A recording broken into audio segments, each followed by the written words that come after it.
अस्सलाम वालेकुम स्टूडेंट्स, उम्मीद करती हूँ कि आप सब खैरियत से होंगे। अल्लाह ताला आप सबको अपने हिफ्ज़-ओ-मान में रखे। सो स्टूडेंट्स, आज मैं आपके साथ शेयर करने वाली हूँ खुलासा लिखने का सही तरीका कि आपने खुलासा किस तरह से लिखना है। नज़म का खुलासा आपको आता है, गज़ल का सबक का आता है और नज़म का आपको खुलासा लिखना होता है। तो ये दोनों खुलासे आपने किस तरह से लिखने हैं, क्या तरीक़ाकार होगा, किन चीज़ों को आपने मद्देनज़र रखना है, वो तमाम डिटेल्स मैं आपको इस वीडियो में बताने जा रही हूँ। लिहाजा आपने पूरी वीडियो को वॉच करना है और साथ ही साथ अगर आप चैनल पे नए हैं और आपने अभी तक मेरे चैनल को सब्सक्राइब नहीं किया तो जल्दी से मेरे चैनल को सब्सक्राइब कर दे, बेल आइकन को प्रेस कर दे ताकि मेरी आने वाली हर वीडियो आसानी आप तक पहुँचती रहे। और अभी हम खुलासा कर रहे हैं, इससे पहले मैं दरख्वास्त का पैटर्न भी आपके साथ शेयर कर चुकी हूँ, आपने वो भी देख लेना है और इसको ही आपने फ़ॉलो करना है। अब हम करते हैं अपनी आज की वीडियो का आगाज़। जैसे कि यहाँ पे आपको खुलासा शो हो रहा है, ये हम सबसे पहले जो सबक है उसका खुलासा करेंगे। उसके खुलासे की मैं आपको इम्पोर्टेंट चीज़ें बता दूँगी जिनको आपने फ़ॉलो करना है और इन्हें फ़ॉलो करते हुए आपने खुलासा लिखना है। जैसे कि अब यहाँ पे आपको खुलासा नज़र आ रहा है, अपनी मदद आप, ये खुलासा है। अब इस खुलासे को लिखने के लिए कौन सी हदायत है जिस पे आपने अमल करना है वो आपको बताऊंगी। अब इसमें सबसे पहले तो आपने मुसन्निफ़ का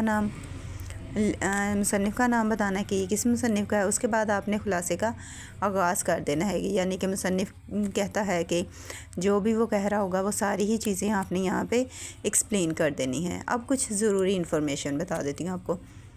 पॉइंट नंबर 1, खुलासे का सबक का खुलासा कम से कम पौने 2 सफ़ात और ज़्यादा से ज़्यादा 2 सफ़ात पर मुश्तमिल होना चाहिए।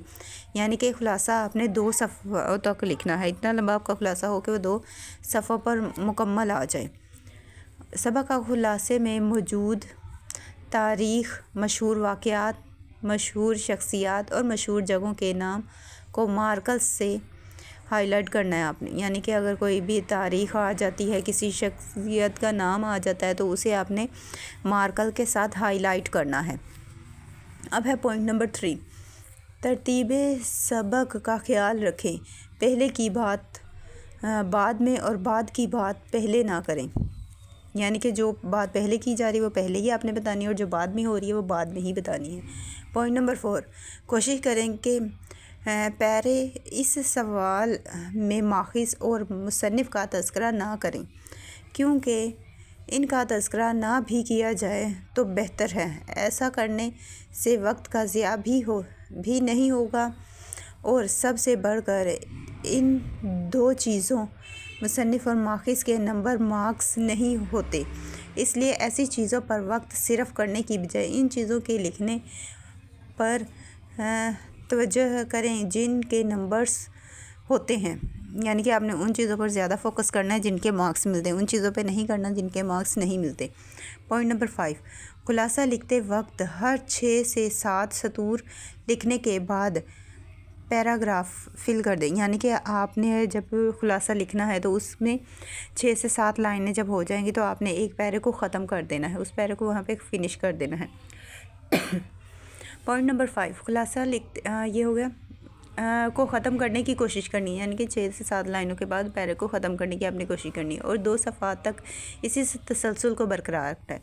और 2 सफ़ों पे जैसे कि आपको बताया कि जो खुलासा वो 2 सफ़ों पर आएगा तो 2 सफ़ों पर आपने इसी तरह से उसकी सीक्वेंस रखनी है।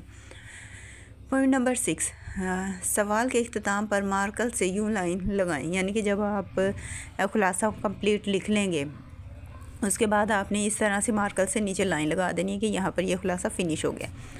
अब है नज़म का खुलासा। अब हम करेंगे कि नज़म के खुलासे में आपको क्या चीज़ें जो है वो या पता होनी चाहिए और किन चीज़ों को आपने नज़रअंदाज करना है।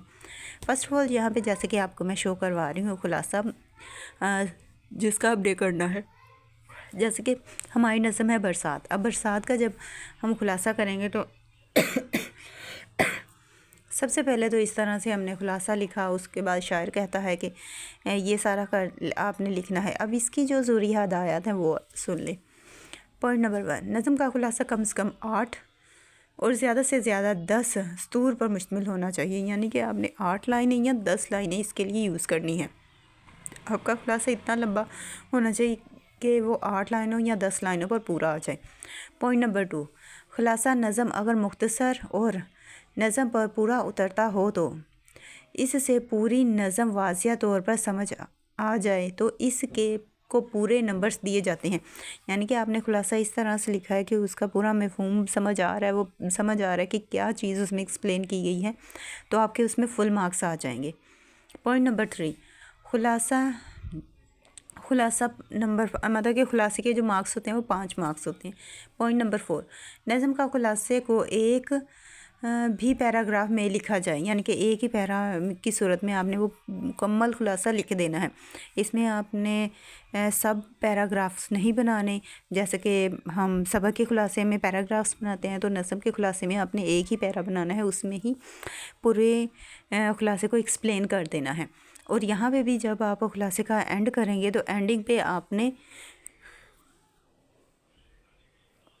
मार्कर से इस तरह लाइन लगानी है, जैसे कि यहाँ पे आप कोई भी क्वेश्चन जब कर लेंगे, जैसे कि पहले मैंने दरख्वास्त बताया, तो दरख्वास्त के एंडिंग पे भी आपने लाइन लगानी है, खुलासे के एंडिंग पे भी आपने लाइन लगानी है। चाहे वो नज़म का खुलासा लिख रहे हो, चाहे वो सबक का खुलासा लिख रहे हो, आपने एंड पे लाइन लगा के ये शो करवा देना है कि मेरा ये खुलासा यहाँ पर फिनिश हो गया। और अब उम्मीद करती हूँ कि आपको अच्छी तरह से सारी ही बातों का पता चल गया होगा कि आपने किस चीज़ को फ़ॉलो करना है, किस चीज़ को फ़ॉलो नहीं करना, और इसी को आपने फ़ॉलो करना है। ये जो पैटर्न मैं आपको बता रही हूँ, अगर आपने इसी पैटर्न को फ़ॉलो किया तो इंशाल्लाह आपके खुलासे में पूरे मार्क्स आएंगे, आप फुल मार्क्स ले पाएंगे। और अब मुझे दीजिए इजाज़त। आपका कोई भी क्वेश्चन हो जो आप मुझसे पूछना चाहते हो तो उसके लिए आपने मुझे कमेंट करके पूछ लेना है, और साथ ही साथ चैनल पर नए हैं तो चैनल को सब्सक्राइब कर लें, बेल आइकन को प्रेस कर लें, और अभी तक अगर वीडियो को लाइक नहीं किया तो जल्दी इस वीडियो को लाइक कर दें। और अब मुझे दीजिए इजाज़त, मिलते हैं नेक्स्ट वीडियो में। अपनी दुआ में याद रखिएगा। Thanks for watching. अल्लाह हाफिज़।